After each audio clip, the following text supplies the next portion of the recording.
I found the first plate in a cluttered estate sale in a damp corner of Sussex, tucked inside a leather case that smelled of old wood and stagnant air. At first glance, it looked like any other mid-19th century portrait. A young woman sitting upright in a high-backed velvet chair, her hands folded neatly in her lap, her lace collar pinned with a mourning brooch. It was only when I tilted the silvered copper plate toward the light that the illusion shattered. The eyes weren't looking at the lens. They were painted onto her closed lids with a clumsy, desperate precision. She wasn't sitting. She was being held up by a cast-iron frame hidden behind her skirts. She had been gone for 3 days by the time the shutter clicked. We have a habit of looking back at the Victorian era through a lens of morbid curiosity, labeling their obsession with death as creepy or bizarre. We see these post-mortem photographs, the last portraits, and we shudder at the thought of posing a cold body for a family heirloom. But I've spent the better part of a year digging through the ledgers of London's early daguerreotypists and the private journals of grieving mothers from the 1850s, and I've realized that our modern discomfort is a luxury they couldn't afford.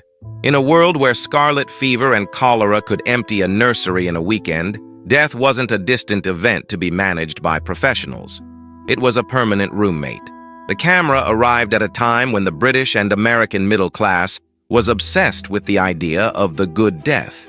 You were supposed to die at home, surrounded by family with your affairs in order and a final pious word on your lips. But reality was rarely that tidy. People died in pain. They died suddenly. And often they died before a single likeness of them had ever been captured. For many families, the post-mortem photograph wasn't a macabre souvenir. It was the only proof they had that a loved one had ever existed. It was a desperate attempt to freeze a moment of peace that they likely didn't achieve in their final hours. I remember reading a specific entry in a photographer's diary from 1862. He described being summoned to a house in a working-class district of Manchester in the middle of a winter night. The parents hadn't eaten in 2 days because they had spent their last shillings to hire him. They wanted their infant son to look awake. They didn't want a record of his passing. They wanted a surrogate for his life.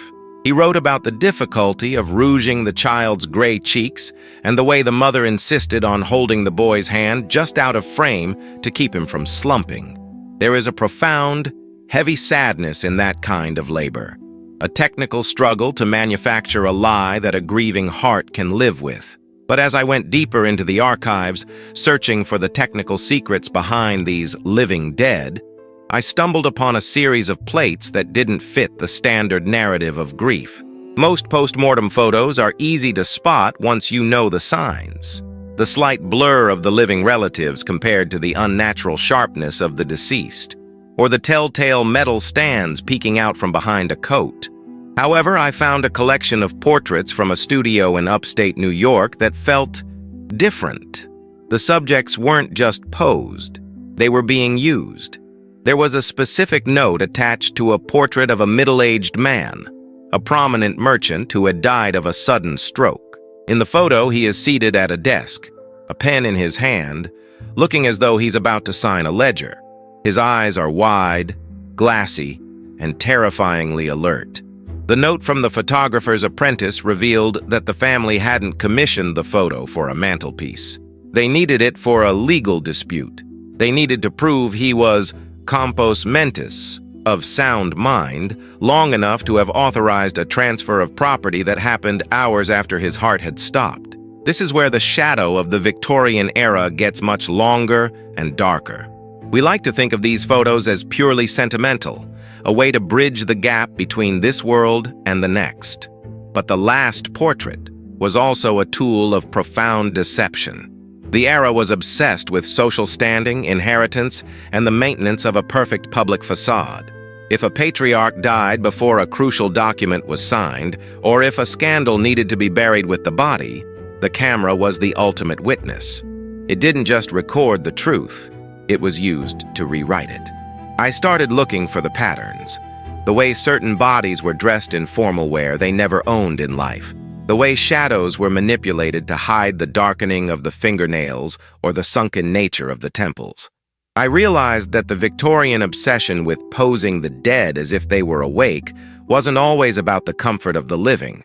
Often, it was about the survival of the family's reputation. They were performing a ritual of normalcy because the alternative, the raw, ugly reality of a sudden vacancy, could mean financial ruin or social exile. Think about the silence of a house in 1850 when the black crepe is hung over the mirrors.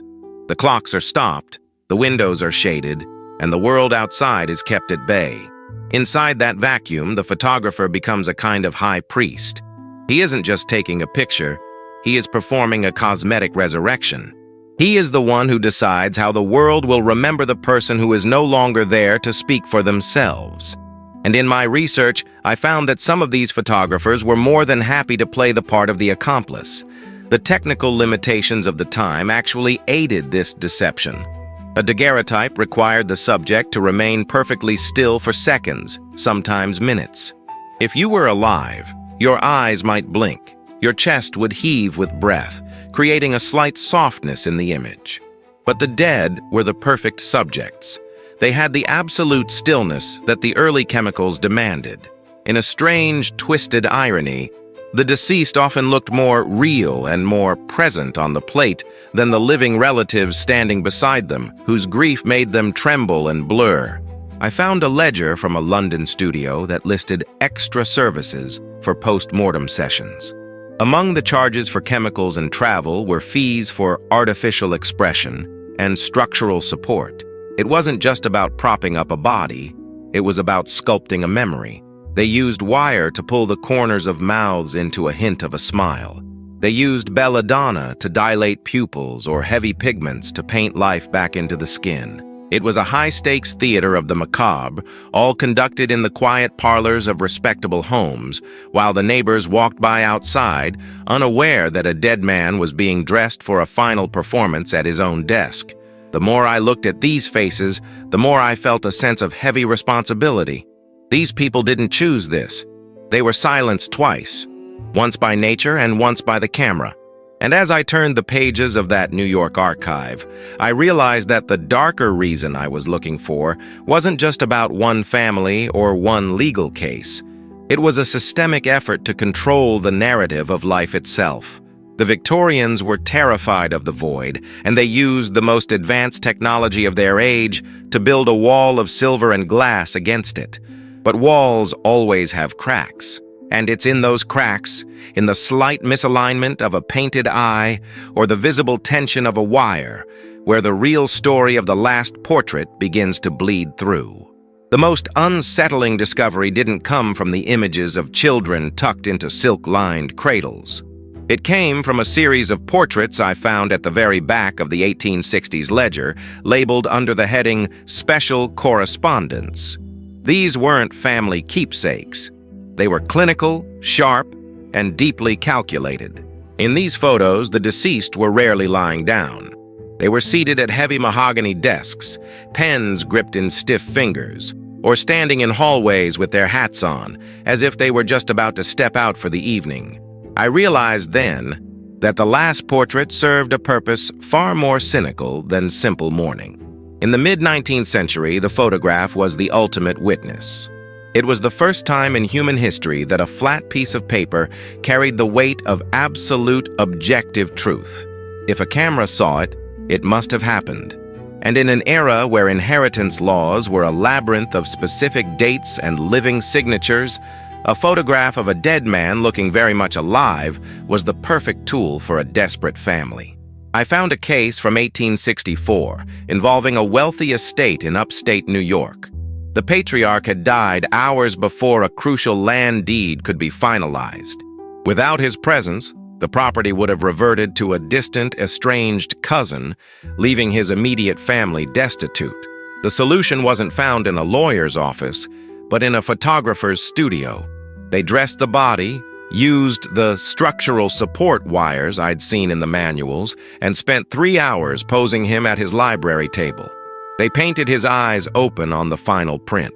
To a judge or a clerk looking at that silver plate, there was no doubt.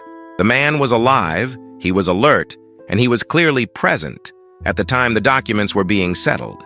The camera didn't just capture a memory, it forged a reality.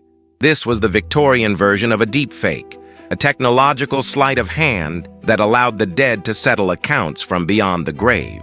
It turned the photographer into a silent partner in a grand cultural fraud. They weren't just mourning their dead, they were using them.